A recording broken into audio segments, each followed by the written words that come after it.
Imagine you would have no income, no audience, and no skills. How would you get to 10K a month online? I think most people die in perfection. They spend years, even decades, planning what they're going to do. And the reality is, I don't think you really know what will work until you put something out in the market and you learn from what works and what doesn't work. So I would do something as simple as a post on social media. It doesn't matter how many followers you have, but a post saying, I'm looking for 10 people of a certain identity. I'm looking for 10 wedding photographers, and I would like to help them achieve whatever wedding photographers most want to achieve without all the things wedding photographers hate. Like, I'm looking for 10 wedding photographers to help fill up their calendar without reducing their prices. Drop me a DM if you want to learn more. So you choose who you're helping, you choose what they love, you choose what they hate, and you post it on social media. It doesn't matter if it's Instagram, LinkedIn, whatever. And you just see whether people are interested in that or not from you. And I think most people die in creating like big products and doing a whole ton of work before they actually put something out into the market, only then to find that their idea was maybe not the right one or needed to be tweaked. I think a lot of people worry, I don't have a huge social media following, that's not going to work. I think if it's going to work, it will work with a very, very small social media following, because someone will see it and they'll show their brother who's a wedding photographer, hey, what about this? So I think just trying to get feedback from the market as quickly as possible is the key. What if you have really no followers? Like it's nothing, like it's your first post. And then you post it and you don't get any likes or any engagement. And it's like 72 hours in. What do you do? If you have really no followers, you could do something I call social hacking, which is you look for people who are similar to you. So if you're, let's say, a wedding photographer, then you could go to other wedding photographers' social media profiles and you can look at the people who are following them and then the people who are even commenting on their posts. Because anyone who's similar to you, their following who are commenting on their posts are going to be the most relevant, most engaged people in the specific niche you're looking for. And then you just send them a DM. And here, you're not trying to sell them something. The goal is not to sell. The goal is to validate if your idea is a good one or not. So you can say something like, hey, I'm thinking of creating some content for wedding photographers on how to fill up their calendar without reducing their prices. Can I ask for your advice? Is that the kind of content you'd be interested in? Like what's your biggest challenge when it comes to filling up your calendar? And the reason this works so well is because, number one, you're speaking to the right people because you found them from your competitors' profiles and they're highly engaged. And number two, you're asking them for advice. So even though you're still in a position of authority because you're saying, I'm going to create content to help people like you, you're asking for their advice, and people love giving advice. And so it doesn't feel salesy. You're going to get some good feedback. And like I said, your goal is not to sell at this point. Your goal is to learn. And what you will find is quite often, if this is an idea that has legs, the people who respond will actually, at some point, once you start sharing advice on, for example, filling up your calendar, if you're a wedding photographer, they will actually start asking you, so what is it that you do? And you could actually make some sales from those people. But like I said, the initial intention is to learn. Yeah, nice. That makes a ton of sense. I love that. I would like add to that, when you're starting to engage on other people's profiles with people that engage with that content over there, then I think it's good that you have on your own profile at least, like, let's say 9 posts or so, that if someone gets to your profile, they actually see some content and they get it's almost like your CV online, right? In Yeah. 2024 and beyond. So they see who you are, what you stand for, what you're doing. I would also recommend to have a very clear bio section where you really like say very clearly who is this content for and what is it that you do, so that if someone goes to your profile, it kind of like clicks, they go back and then maybe answer to your request or to your question, and from there the conversation starts. I totally agree. People think that in order for social media to be effective, they need to have millions of followers. The reality is it's like the modern day business card.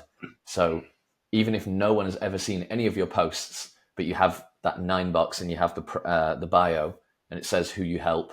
It says what you help them with.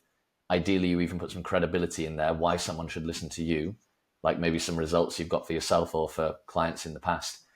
That is a snapshot that when people come to your profile, they need to instantly, we call it love at first blink, because they're going to spend like 2 seconds on the profile and they need to instantly know who you are, what you stand for. And so you shouldn't have, pictures of your dog, pictures of the holiday, random things.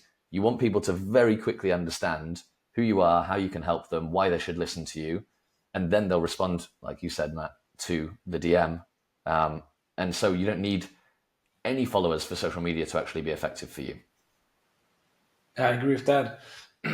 Let's go back to the question, right? We want to get to 10K a month online. So now we have done a few posts. We have a bio link. We have engaged with some people on other profiles and started conversations. How do we now get to 10K a month? What I would do is with those initial people who are interested, either through your social media post or through the social hacking technique, you jump on calls with them and you do a deep dive. You ask them open questions for 45 minutes. Hey, what is your biggest challenge when it comes to this? What is your biggest goal? Why is that important to you? How long have you been working on this for? And when you ask someone questions on their biggest dreams for 45 minutes straight, that's 44 minutes more than anyone else in their life ever asks them. They will love that conversation, and it will increase in their mind the importance of actually solving this problem and achieving this goal. Around 45 minutes in, if you think you can help them, then you can, and if you don't, you just say, cool, thanks, I really appreciate the call, see you later. But if you think you can help them, you can then ask for permission to pitch. And what that looks like is something like, hey, I understand your goal is X and I understand your challenges are Y. I think this is something I can probably help you with. Would you like me to explain a bit about how that works? And the cool thing about asking permission is they're not going to feel like this thing was all a big ploy to sell them, because you've given them the option. Do they want to hear about it, yes or no? If they say yes, and most people will, you can say, well, look, I want to create a program to help people exactly like you, and I'm looking for 10 founding members, 10 people who I'm going to work closely with. And the benefit of being a founding member is you're going to get a discount on what I'll charge in the future. I'm going to work more closely with you because I want to get your feedback and really make this program work for you. And also, you're going to be kind of part of co-creating this program, so you're going to get to give your advice and input along the way. Because remember, people love giving advice and input. So you offer them to become a founding member. I would recommend for that first group that you charge somewhere in the region of $500 up to $5,000 per person, depending on your niche. Usually you can charge more if you're selling something where it's going to help them either save or make money. You can also charge more if you're selling to people who have more money. But somewhere between $500 and $5,000, if you get 10 people on that, you're earning anywhere from 5K to 50K. That's in month one. And then what you do is you take that system that you've created with your first founding members and you leverage that into a more automated version of the program. So you leverage all of that feedback that you got into an automated program. So then next time you sell someone, you don't have to manually deliver it. You do it much more automated. And then after that, it's really all about filling in the top of funnel, different ways of getting eyeballs and customers into your world. Right. I think one thing I would like to double click on is, like this conversation, when you explained it, it felt very non-salesy. It felt genuine. It felt like speaking with someone on eye level, where you literally really want to figure out if you can help them and be of value. And only then, maybe, then having a conversation about how the offer looks like, and then working with them together, almost like setting time for money in the beginning to then later automate that. I think this is a great segue to talk about what are the biggest issues actually that you see creators are facing when building that first step. I think the biggest thing is digital confidence. It's that people get stuck in perfection paralysis. And I think that happens for a number of reasons. And also I think that some people are stuck there and they don't even know they're stuck there, because it's easy to give yourself other excuses why you're not taking action. But a couple of the ways that I think people get stuck in this is, first, they are really concerned of judgment. They have a fear that when they put themselves out there, they'll be unfairly judged. And what I've learned after speaking to a lot of people about this is it's actually not that they have a fear of being judged by the entire world. But when you really peel back the onion layers, what you realize is there's probably 2 or 3 people, like actual individuals in your life, that you are concerned about their opinion of what you do. And what's powerful about asking yourself the question, whose opinion am I fearful of? Whose judgment is holding me back? When you ask yourself that question, you realize it's 2 or 3 people, often people who don't know and love you, but it's someone from your past or old school friends or whatever it might be. And then you realize that you're giving these 2 or 3 people the power to stop you from achieving your goals. And you often don't want to give those people that power because it's usually not someone who loves you and supports you. Otherwise, you wouldn't be fearful of their judgment. When you name that it's 2 or 3 people, that really takes the power away from those people, right? So I think the first one is fear of judgment. Another quote I love on this is, you'll stop caring what people think of you when you realize how seldom they do. Meaning, I am the protagonist in my own story. You are the protagonist in your own story. We're all the center of our own universe. And so it's easy to imagine that people are thinking about you and the world is somehow revolving around you, but it's not. And other people are concerned with their own insecurities, their own flaws, their own fear of judgments. So most of the time, the vast majority of the time, people aren't thinking about you. So it doesn't really matter what you do. And if you do nothing, people certainly don't think about you. That makes sense. Hey, one thing I would like to add to this is, on top of fear of judgment, there's also, sometimes I hear that quite often, there's a fear of selling. They just don't want to sell. They feel like, oh, I can't really take money for that. And it's also connected, because sometimes like you think, okay, is this really worth the money? And then you should maybe charge like $1,000 for this, but you only have the confidence to sell it almost for free or for like a few dollars. And this fear of selling, I think one thing that really helped me, and also I think what you outlined a bit is, like there's this saying, ask for money, get advice, ask for advice, get money twice. So if you ask them for their opinions and to work with you on this together, and you like truly want to get their advice, then you actually have a quite good chance that ultimately it's quite natural to sell to them or to have a transaction there. So I think there's a lot of mindset work to get rid of this fear of judgment, the fear of selling, and to level up your own mindset, right? To ultimately actually be successful with selling. Yeah. I think people are concerned they're concerned with charging too much money. And I think that what I would encourage people to do is think about what is solving this problem worth to the person. Don't think about how many hours did you put in or how many hours will you spend with them or other, programs that are available out there. But think about, if my target customer here solved the problem that they have, if this really helped them achieve their biggest goals, how much would they pay to actually achieve that goal? And when you put it in that frame, you realize this is actually worth a lot of money. Let's take the wedding photographer thing, for example. Someone has grown up their entire life wanting to have a dream job, do something that's amazing, that makes people think, oh, that's awesome, and you have this cool identity. You travel the world as a wedding photographer. You're now earning 6 figures a year. You don't have to work in a job you hate. You get to hang out with new people. Like, how much is it worth to someone truly as a wedding photographer to actually fill their calendar without lowering their prices? You could argue that is worth multiple 6 figures to that person over the course of their life. So now thinking about charging them a couple of $1,000s feels like nothing.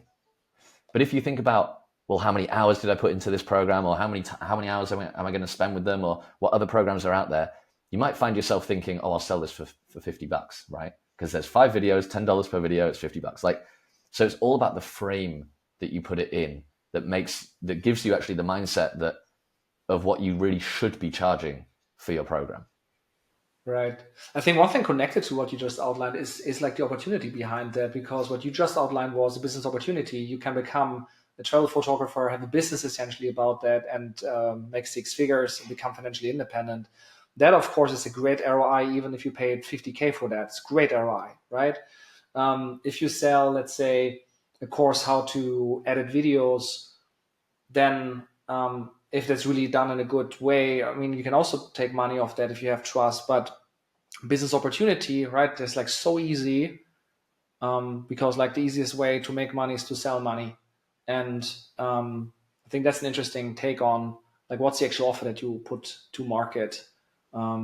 Because if the ROI is crystal clear, it's much easier to sell. Yeah, definitely. And if there's no ROI because the thing that's your passion that you really want to help people with just doesn't help them make money or save money, first of all, I would really think about it, because there's a good example of like, if you are a relationship coach and you say, oh, well, this offer doesn't help people make money or save money. Well, how much does not having a messy divorce save you, right? How much does it save you of not having to buy two houses instead of one? So there's usually creative ways how you can realize that actually, for example, a fitness offer, weight loss. How much are you spending on food? Well, you're going to save a lot of money on food because you're not going to have this crazy appetite you have right now. So every offer, there's a way of positioning it that you're going to save or make money. But even if there is really no way that you can make or save money, you can still think about the other ways in which the outcome is extremely valuable to people. Take dating. If you're selling dating advice to a guy who is really anxious speaking to women, he doesn't know how to approach them. Every time he sees a girl, he tries to make eye contact, but then he looks away, and he goes home and he feels horrible about himself, and he chastises himself, and he goes back and he plays computer games, and he never speaks to any girls.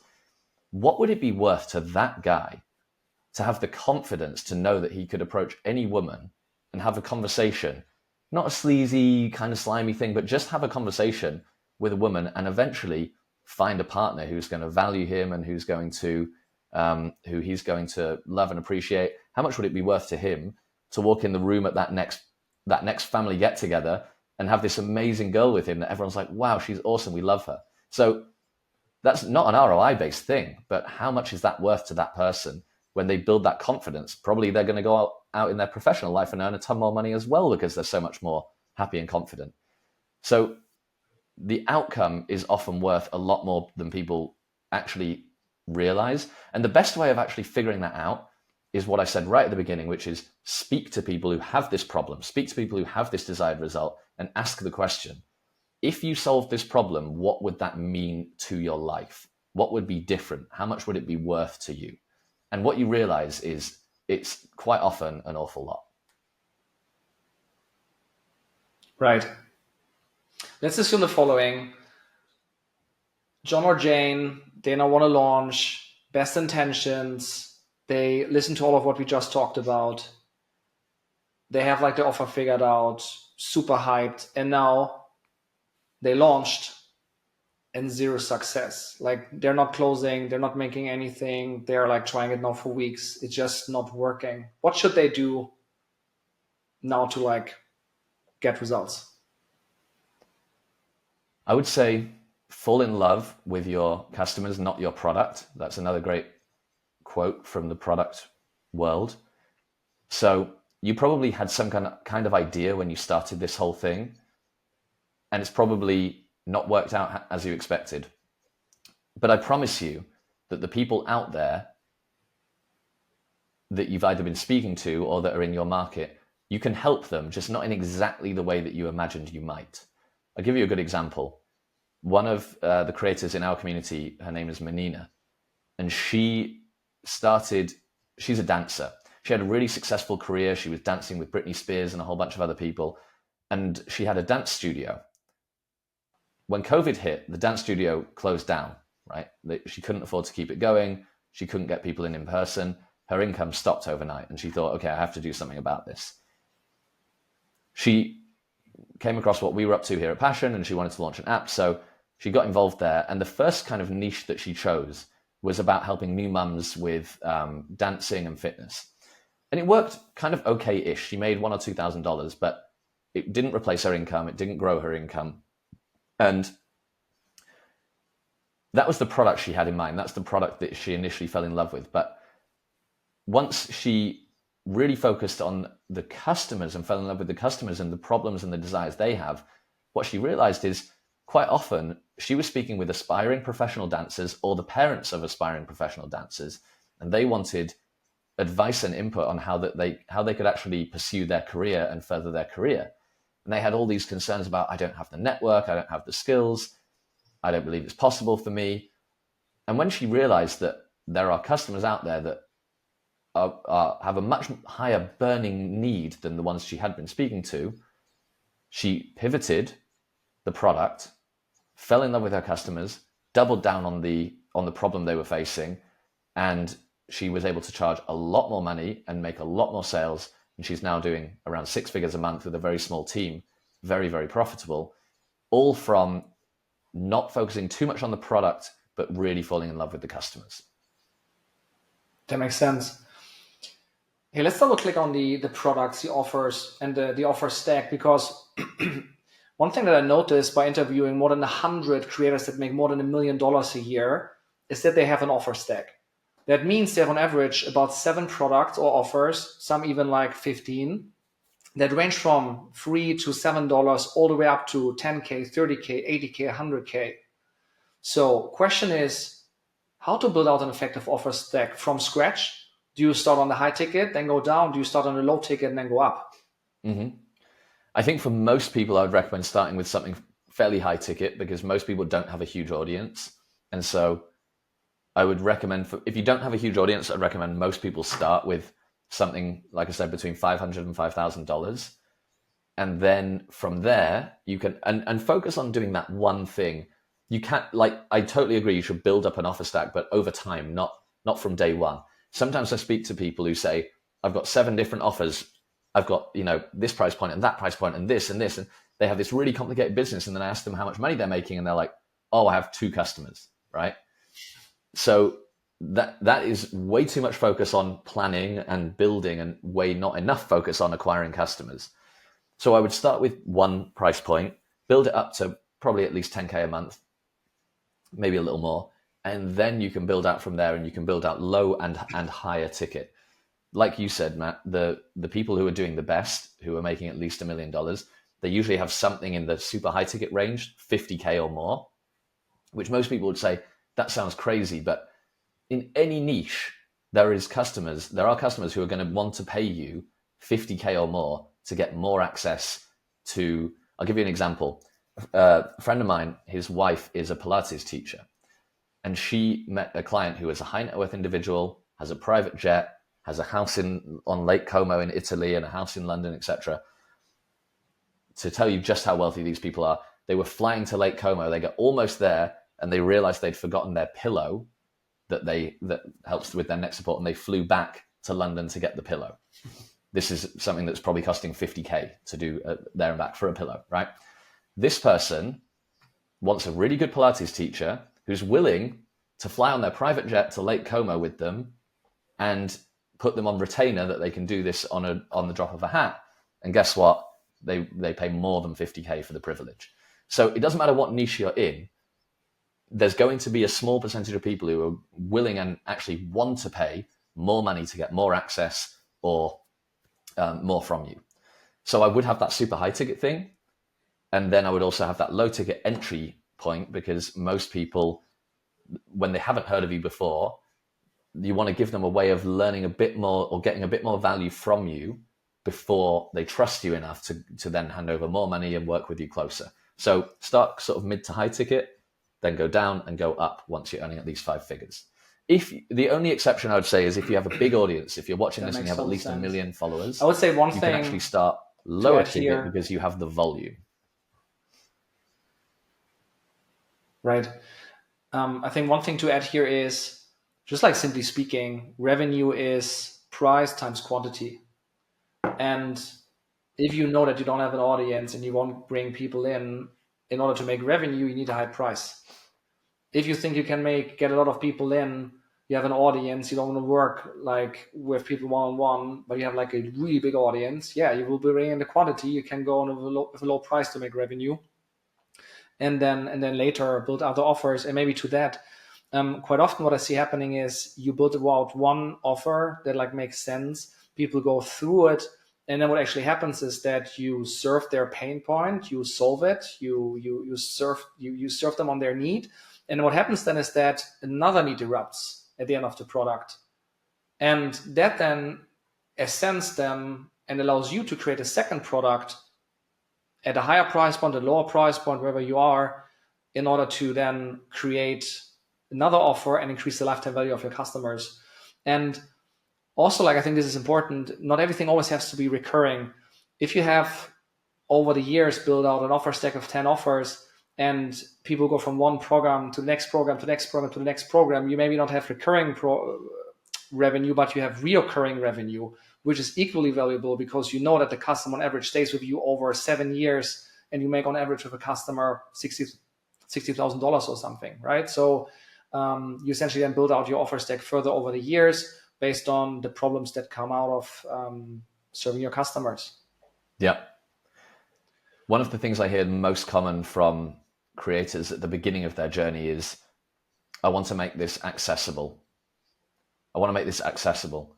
And I've heard it, no exaggeration, hundreds of times, but I've not heard it once from a creator earning $1 million or more. So I think that's a good segue, actually. So what do people get wrong about being a creator, about being an online entrepreneur? the first one is what you said, which is revenue equals price times quantity. People don't think about the quantity thing when they're setting their price. If you can only get 10 customers, you'd better charge enough that 10 multiplied by price equals something that you can live on. Second thing is, people spend way too little time acquiring customers. Once you have a product, guess how much of your time should be spent getting customers? Almost 100%. Because your product should be mostly automated. And then what else is there to do? And I think so often we give ourselves 58 things to do, like creating a huge offer stack before we have any customers, because it's safe. You can't be rejected or you can't fail when you're in planning mode. But that's not what's going to grow your company. What's going to grow your company is getting more customers, especially in the beginning. And then the third one, I would say, is this idea of the shiny object syndrome, or the grass is always greener. And what I've found to be true is, it's always more likely to be able to make the thing you have more successful than it is to start from scratch. Why is that? Because the thing that you already have, you know a lot about that. You know the good things about that, and you know the challenges about that. When there's the new shiny object, you don't know any of the challenges. You see a couple of things that you think are going to be exciting, but you don't know the challenges. So you're actually a few steps behind. And then when you move to this new shiny object and you learn the challenges, guess what? It's just as hard as the first thing, but in different ways. Then you have a decision to make, because you've wasted probably 3 to 6 months. Are you going to continue on the next thing, or are you going to go to the next shiny object? And I see a lot of people who every 3 to 6 months jump from shiny object to shiny object, thinking that the next thing will solve their problem and help them achieve their goals, when in reality, if they would have stuck with the first thing, instead of doing 10 jumps from idea 1 to idea 10, which takes 3 to 6 years or whatever, if they would just focus on one thing for that period of time, they would have achieved their goals and more. And I found this to be true. I mean, I realized this is exactly how I live my life, how I make my decisions.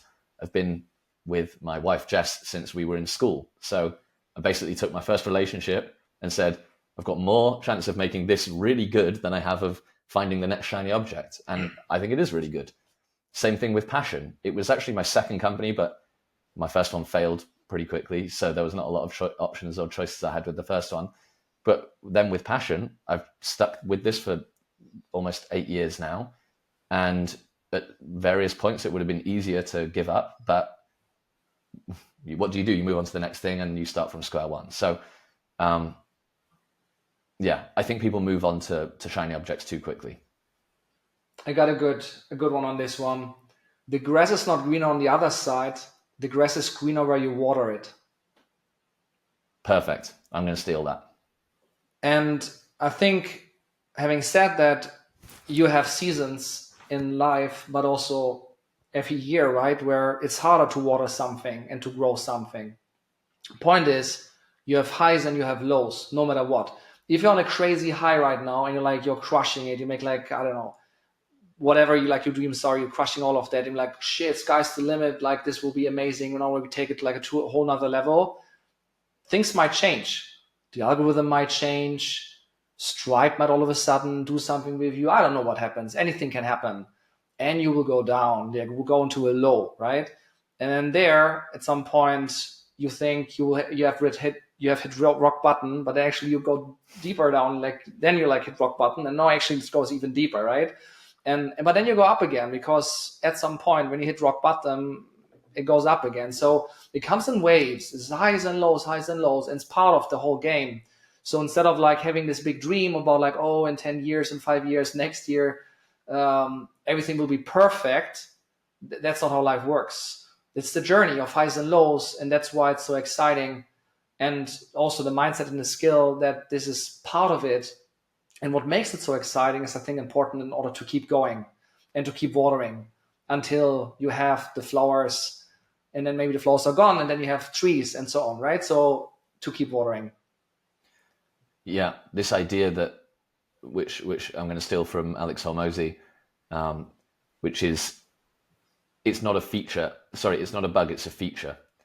This idea that when things get hard, that's not something wrong with the journey, but that's actually part of the journey. And this is why most people don't do extraordinary things or don't achieve the goals that you have, because most people give up at this point, right?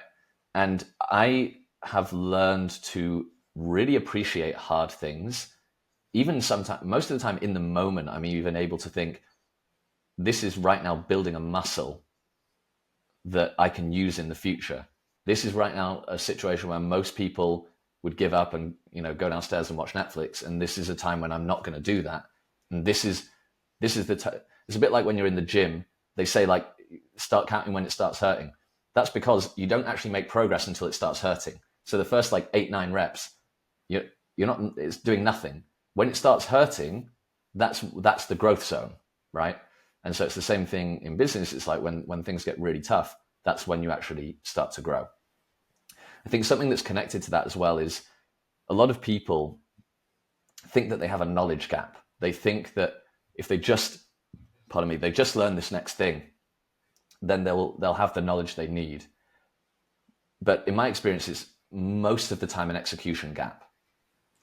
If you think about what we have access to today, you go on YouTube and you can get the most successful entrepreneurs in the world sharing very openly for zero cost their entire playbook. You could watch one video like that, and if you just execute what they're talking about in that video, you have all the knowledge you need.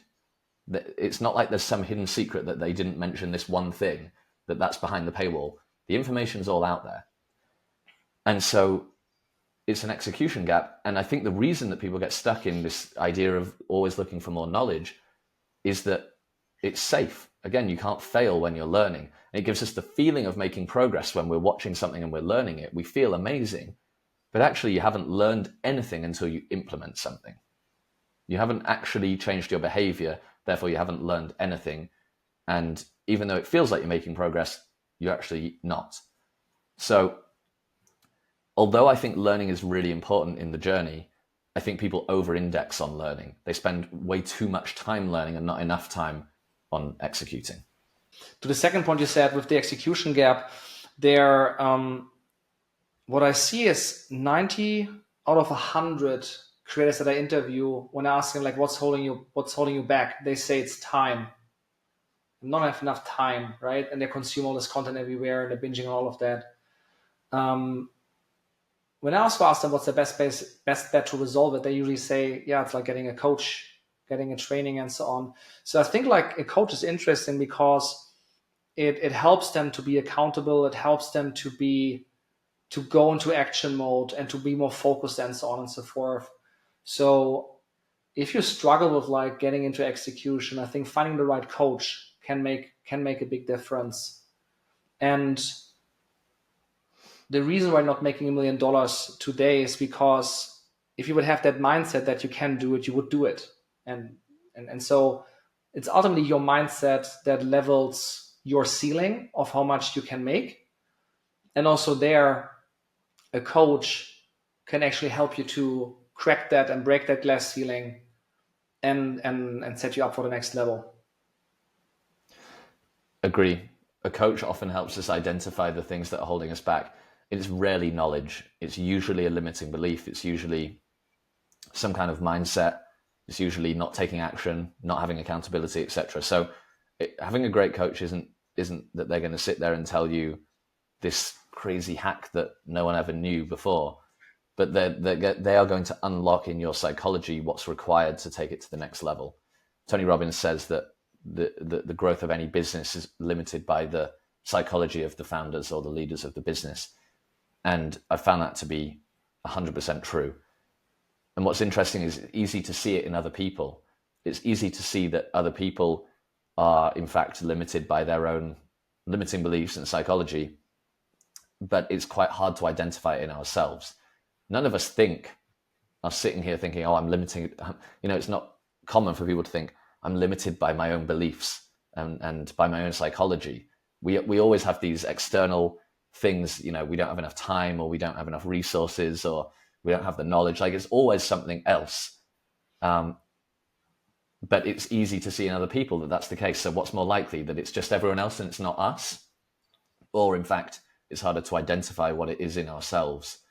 And so a coach can really help unlock that. Let's double click on that. Let's say, to master time and overwhelm, what are the secrets that, let's say, we have learned over the last years to successfully unlock that? What I've found is, if you dream about something, it's not going to happen. If you plan something, it's often not going to happen. When you schedule something and you know that tomorrow between 9 a.m. and noon, you're going to write an email sequence and set it up and send it out, then it's real. And so if you would look at my calendar, it's always blocked out with time that I'm going to spend on doing things that help me achieve my goals. I learned this from the book Deep Work. And this works for a number of reasons. One is it makes you conscious of how you spend your time. It sounds really obvious, but you realize, wow, I just spent 2 hours responding to emails. That's 2 hours I wasn't spending on working really in a concrete way towards my goals. You also realize visually that time is something you don't get back. So when you do spend that 2 hours on answering emails, that's gone. And so the thing that you wanted to do by end of day Wednesday, that instead of doing that, you did emails, now it hasn't happened, and it's going to happen by end of day Thursday if it's scheduled. So really scheduling things in. I don't have a to-do list. I don't have some crazy complex project management thing. I know that I am limited by the time I have, and I schedule that time. And then I try and reflect on, is that the best use of my time? And by seeing it, I can then do less of this and do more of that. And it also holds me accountable to doing hard things, because when I reach that blocker in my calendar to, for example, write that email sequence, that's probably a lot harder than, I don't know, answering emails. But it's in my calendar. It's in my schedule. What am I going to do? If I want to do emails, I'm going to have to move that blocker. And then that blocker is going to take over something else. And so you get to that thing. Usually your psychology would give yourself some kind of excuse to do something else, but it's in your schedule. So you do the hard thing. So that for me has been the number one hack. Right. I think what I can add to that here is that, like if you tell yourself, hey, I don't have time, we all have the same time. Like, the day is 24 hours. That's what it is. So ultimately what it means is that you don't prioritize this. You prioritize other things over this. And if you're not cautious, not aware of what you're actually doing, then you have a lot of other priorities that you're not even aware of. And that's where you cannot do this thing. Interestingly, this also connects to your customers or prospects, right? If someone tells you, hey, that was really amazing what you just shared with me, sounds like a great offer, but I don't have time to do this right now. It just means it actually is not so convincing. It's not as important that they would like prioritize this higher to whatever they're doing right now. So that means they actually do have time, but you have to like level up on the value prop of your offer and your pitch. So having said that, when you're aware then and you plan your time properly and you know what you want to focus on, you have a clear goal, then you know exactly for what you have time and what you don't have time. And I think actually saying like, hey, I don't have time is always like a good, for me, like pattern interrupt to actually ask the question, is it really true? Do I really don't have time? Or how important is this right now? Do I have my priorities clear? Where does this sit? Oh, actually it sits lower. Fine. I don't want to do it. It's the actual truth. I don't want it. Feels harsh, but state the truths. State the fact, tell the truth. So just be real about it, and you will feel better. The other person will feel better, and yeah, you'll be more successful. Here's the meta level to it. If you're a coach and you want to help people achieve their biggest goals and overcome their biggest challenges, in order to enable them to do that effectively, they're going to have some objections. They're going to have some limiting beliefs, right? It might be that they don't have time. It might be that they don't have the resources, that they're not good enough, that their husband won't support them, etc. Like, everyone's going to have their own limiting beliefs. And if you want to be a world-class creator, coach, entrepreneur, and you want to help people overcome those things, do you think it might be important that you've figured out how to overcome those things yourself in your own life? And so if you want to up the stakes a bit on really mastering this stuff for yourself, realize that the only way that people will and should listen to you and take your advice and learn from you and pay you for your expertise is if you've actually nailed this stuff yourself. Yeah. And to add to that as well, the world today, people have a millisecond attention span. They're always like swiping, scrolling, looking for the next thing, the next nugget in order to like make their dreams a reality. If you actually focus on one thing, then even after a day, very likely, the latest after a week, you are 99.9% better than all the other people out there. And that means that you all of a sudden can share about this thing that you learned, that you experienced. And by sharing this, other people are getting interested. Hey, he understood something. He actually knows stuff better than me. So maybe I should actually consider this and work with him or her, right? So focus is also a great tool to actually build a really good and strong product that can make a big difference for people out there. Quote I love is, power follows the blame finger. So whatever it is that either you yourself or your prospects and clients say is the reason that they can't achieve their goals and overcome their biggest challenges, that the thing they're pointing at, the power is going through that finger to that thing. So whether that's the external thing of time or resources, whether it's the internal thing of I'm not good enough or imposter syndrome or whatever it is, whatever story you have about why you can't and whatever stories your clients have about why they can't, that is the thing that has all the power. And so often that's the thing that we don't want to have the power. And just by changing what you give the power to and where you put that attention, all of a sudden it unlocks a lot. And a question I like to ask myself is, has someone in the same or worse position as me achieved this goal before? And if the answer is yes, then it's probably not something outside of myself that's really the issue here. It's not that those things aren't hard, but if someone else has overcome those things from a same or even worse position than I have, then maybe it's more in my control than I'm giving credit for. And then it again gives you the power back to yourself to actually achieve the thing that you want to achieve. Great final words, great wrap. That was fun. Then see you on the next episode.